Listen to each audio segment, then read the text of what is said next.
So one of the things that takes a lot of times when you restore a bike, and if you're replacing cable and housing, is you got to measure all your housing, cables, cut it, make sure everything's adjusted properly when you install all that stuff. And then the cleanup of the bike can take a little bit of time.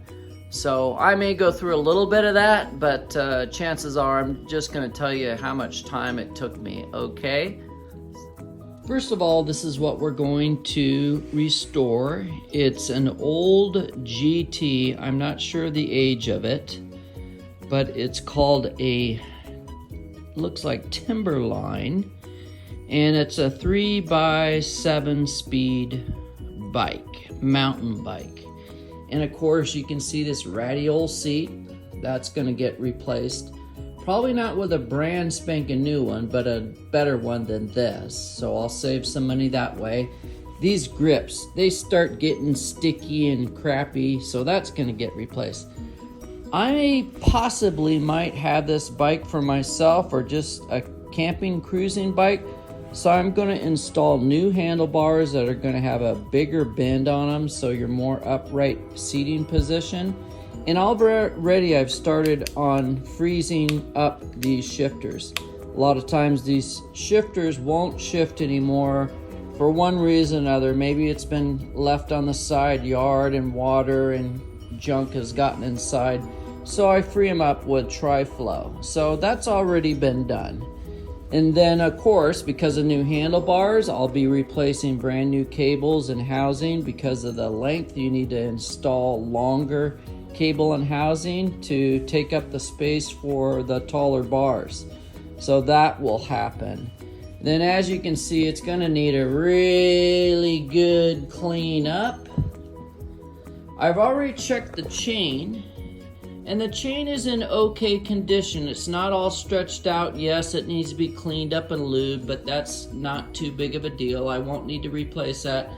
But you can notice how filthy everything is. So it's going to get all degreased and clean, and the bike will get cleaned up too.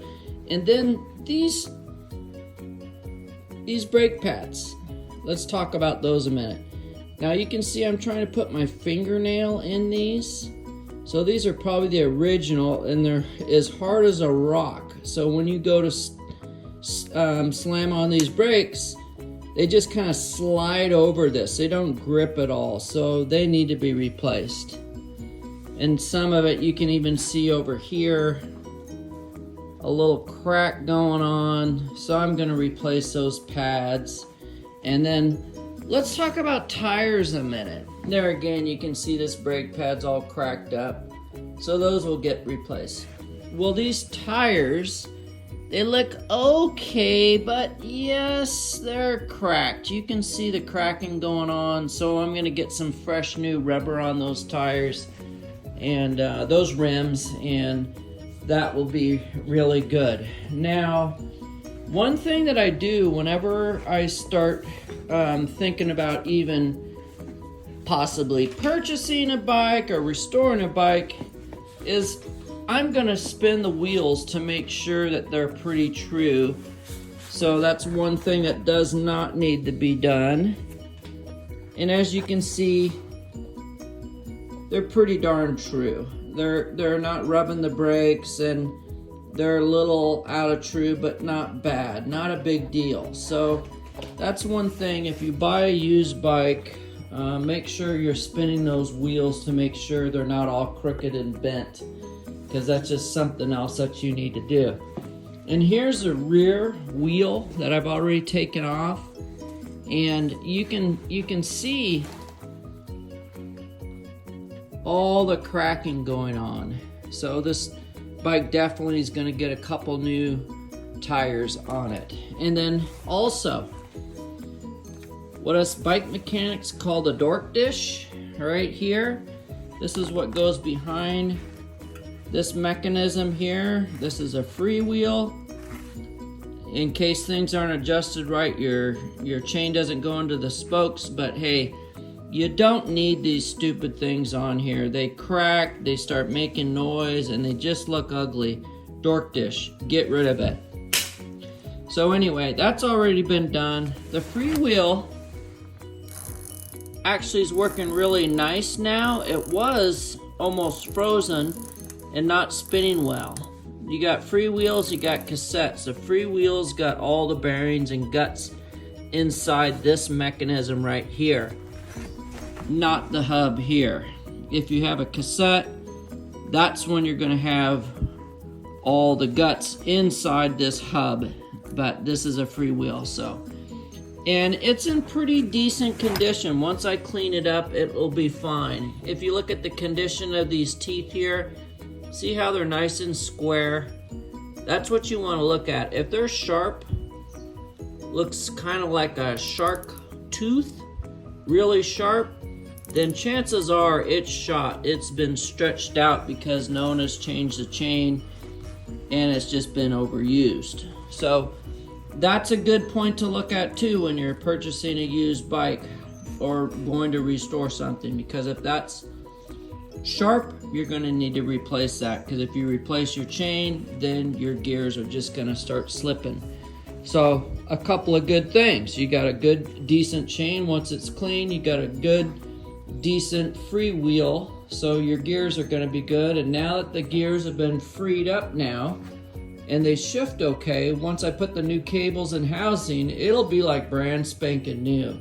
So you get those tires on there and handlebars, new grips on there, a new seat, and cleaned up. The bike pretty much is going to be almost like brand new again. And here's kind of the things that I'm replacing. Yes, I'm going to put a couple of mountain bike tires on here. Not super expensive. They're about 25 bucks a piece. Handlebars, that's aluminum bar, so it'll be lighter than the originals. Those are, $25, $30 a piece. New kickstand. The old kickstand was all bent up.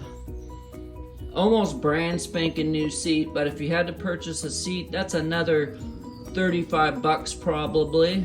And then these grips, I think they're like $22. Nice grips with some locking collars on there so they don't slip around, which I like a lot better. And then here's your brand new brake pads. These brake pads are $7 a piece for the set, and that's the way to go. Don't go cheap and not replace the pads when you're doing all this work.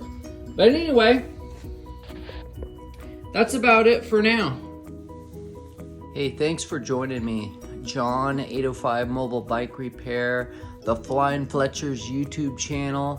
If you have not subscribed and you like what you're seeing, please hit like and subscribe. You'll see some mountain biking, trips to Israel, and lots of other cool things that the Fletcher family does. Anyway though, what we're going through today is how to restore an old bicycle. Is it worth it? How much money and time does it take to restore an old bicycle? Well, we're going to go through a few things, what I've done, how much time it's taken, and what it possibly might cost to restore an old bicycle. All right, so let's get started. Hey, so I finished that bike I was talking about, that I was thinking about restoring. It came out super nice. Yes, an old bike costs some money.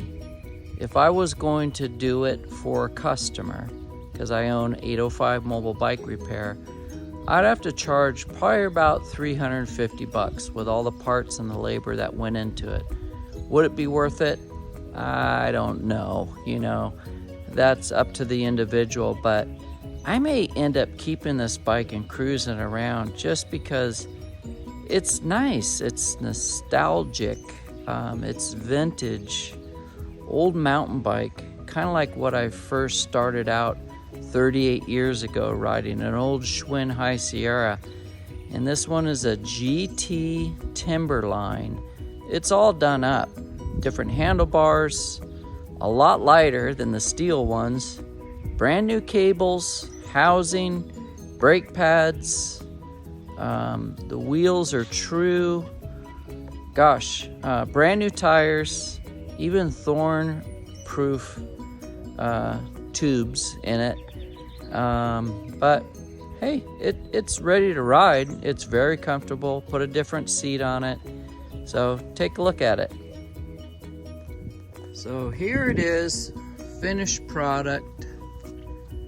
Brand new tires, different seat, brand new brake pads. And you can see the cables all brand new. Gosh, clean the bike all up. Different grips, different handlebars, a little bit more high rise so it'd be more comfortable. Man, really pretty darn nice. I installed even a kickstand on it. The one that was on there is all bent up. Water bottle cage. So it's all ready for someone who wants to get out there and ride. Hey, thanks for watching the YouTube channel, The Flying Fletchers. If you haven't yet, hit like and subscribe. I'll show more videos on fixing bikes, traveling, camping, biking, all the stuff the Fletchers love doing. And of course, my little dog Cooper here too. It's been raining all day long, so I've just been kicking back, editing videos and thinking about riding. I can't wait till I can get out and ride again after this mud goes away. Take care, guys.